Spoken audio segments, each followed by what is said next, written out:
کے گناہ سے رزق کی تنگی بھی بڑھ جاتی ہے، چاہے وہ ملٹی ملینئر بندہ کیوں نہ ہو، کام اٹکا ہی رہتا ہے،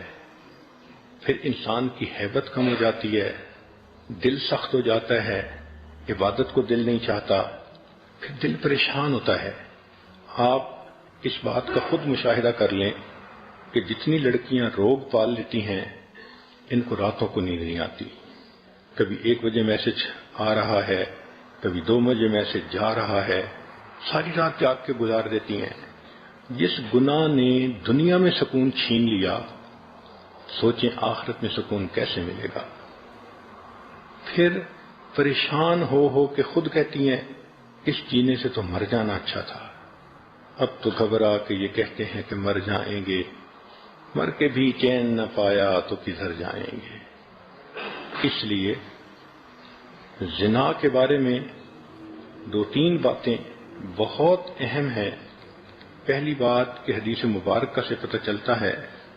کہ جب کوئی شخص زنا کر رہا ہوتا ہے اس وقت وہ مسلمان نہیں رہتا، ایمان اس کے جسم سے نکل کے الگ ہو جاتا ہے، گویا زنا کرنے میں جتنا وقت گزرا وہ اتنا وقت کفر کی حالت میں گزر گیا، ایمان سے خالی گزر گیا۔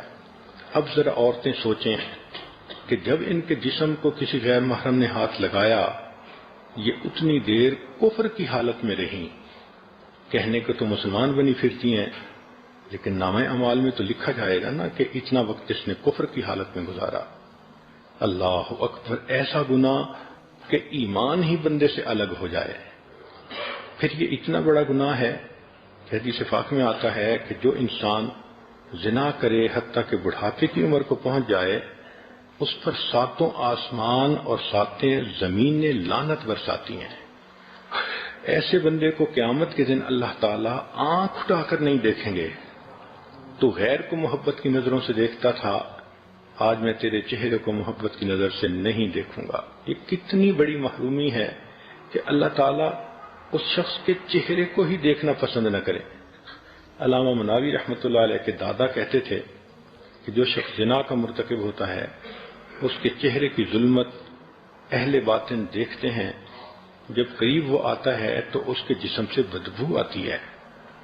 جب وہ نہاتا ہے تو پانی کے اندر زنا کا گناہ دھل رہا ہوتا ہے، پانی دیکھ کر وہ بتا سکتے ہیں۔ امام اعظم حنیفہ رحمۃ اللہ علیہ کا واقعہ ہے، ایک نوجوان کو نہاتے دیکھ کر انہوں نے دیکھ لیا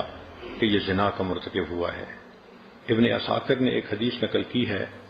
المقیم علی الزنا کعابد وثن،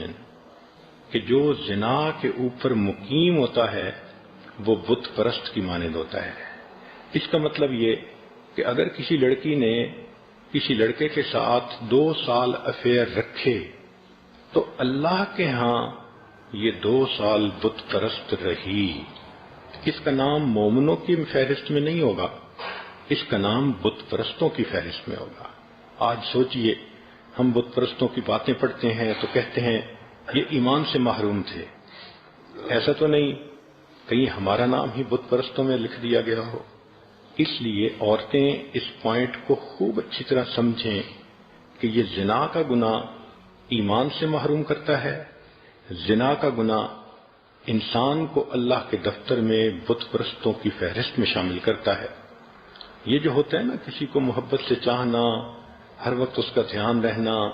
تو میرا دین ایمان سجنا، تو اللہ تعالیٰ پھر بندے کا نام ایمانداروں کی فہرست سے نکال دیتے ہیں۔ تو کتنی عجیب بات ہے کہ جس عورت کا افیئر 5 سال کسی کے ساتھ رہا، وہ 5 سال اللہ کے کاغذوں میں بت پرست بن کر رہی، وہ شرک کرتی رہی، وہ مومنہ نہیں تھی، وہ مشرکہ تھی۔ سوچئے یہ کتنا بڑا گناہ ہے۔ پھر اس کی سزا آخرت میں اتنی زیادہ کہ پڑھ کے کانپتا ہے بندہ۔ ان میں سے ایک سزا یہ ہے کہ جو زانیہ عورت ہوگی اور بغیر توبہ کے مر جائے گی تو جہنم میں اس کو فرشتے ایک غار کی طرف لے جائیں گے، اس غار کے اندر دھکا دے کر اس کے منہ کے اوپر چٹان رکھ دیں گے، وہ عورت نہیں نکل سکے گی۔ اس غار کے اندر بچھو ہوں گے، وہ بچھو اس کے جسم پر اس طرح لپٹیں گے جیسے شہد کے چھتے کے اوپر شہد کی مکھیاں ہوتی ہیں، اور اتنے بچھو ایک وقت میں اس کو کاٹیں گے، اس کو تکلیف ہوگی، مگر اللہ تعالیٰ کہیں گے کہ تو نے وہ گناہ کیا کہ جس گناہ کی وجہ سے تیرے انگ انگ نے مزے لیے تھے، آج تیرے انگ انگ میں زہر جائے گا اور اس کو جا کر تکلیف پہنچائے گا۔ سوچئے،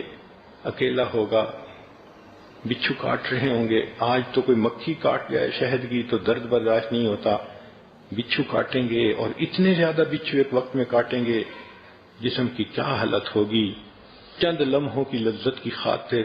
بندہ اللہ کے دربار سے دھتکارا جائے، بندہ اللہ کے نظر کے اندر مشرک بن جائے، بت پرست بن جائے، اللہ تعالیٰ محبت کی نظر سے دیکھنا ہی پسند نہ کریں، تو ایسا گناہ کتنا بڑا گناہ ہے۔ اور پھر اس کی ایک اور دنیا کے اندر جو نحوست ہوتی ہے کہ اس گناہ کی وجہ سے میاں بیوی کے دلوں میں فاصلے آ جاتے ہیں۔ اللہ تعالیٰ اس گناہ سے بچنے کی توفیق عطا فرمائے۔ ویڈیو کے نیچے سبسکرائب کے بٹن پہ کلک کریں، بیل کے آئیکن پہ کلک کیجئے تاکہ ہر نئی ویڈیو کی